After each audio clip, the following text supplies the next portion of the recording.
few days ago, we walked through a number of snow pit measurements, which gave us a highly detailed view of the snowpack in that specific area. But recall, the goal of SnowEx is to measure snow water equivalent from space. So in order to translate what we learned in the snow pit and apply it across the globe, we need to use some additional tools. One of these tools is the radar. Now, the radar is a device which sends out radio signals to determine the position of a specific object. In our case, that's both the ground surface and the snow surface. To learn a bit more about the radar, I would like to introduce you to a few more of my colleagues out here in the field. So my name's H.P. Marshall. I'm a professor at Boise State University. We are doing FMCW radar. It's called Frequency Modulated Continuous Wave.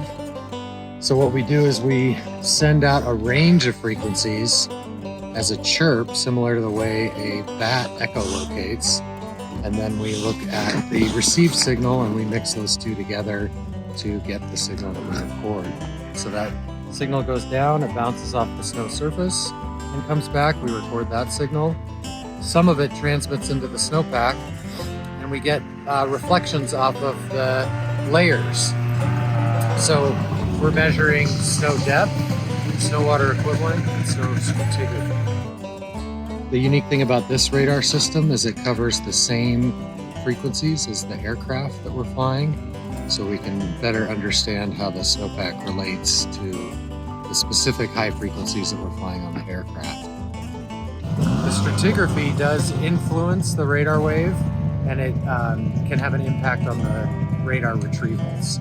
So we also want to track how the stratigraphy changes over space away from the snowpack. I'm Tate Meehan. I'm mainly responsible for this ground penetrating radar, which is hanging off of the side of my snow machine here. It sends a radio wave into the snow, bouncing off of the ground, and by listening to the amount of time it takes for that wave to return to the antenna, we can get an estimate of the snow depth, and with the measurement of snow density, we can get the water equivalent as well. Typically, we're kind of limited to the snow density that we observe in the snow pit, but if we also know the snow depth from, let's say, an airborne LiDAR survey, then we can calculate the density from the depth and the two-way travel time. The radar travel time relates really closely to SWE, especially if the snow is dry like it is here today. So variations in radar travel time are spatially similar to variations in snow water equivalent.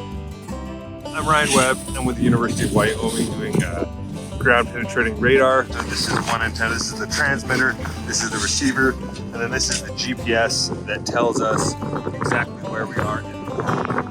The way that we get SWE and density from all that is that the speed that the radar wave travels through the snow is going to depend on how dense the snow is.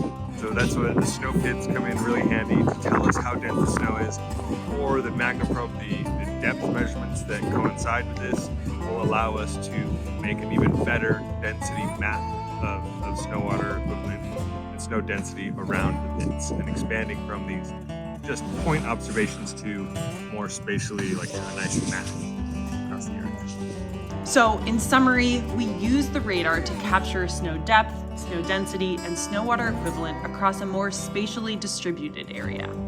We can compare those measurements to the highly detailed measurements that we capture within the snow pit. So these measurements complement one another and work toward the ultimate goal of SnowEx. Pretty cool. Thanks for tuning in, and we'll see you next time.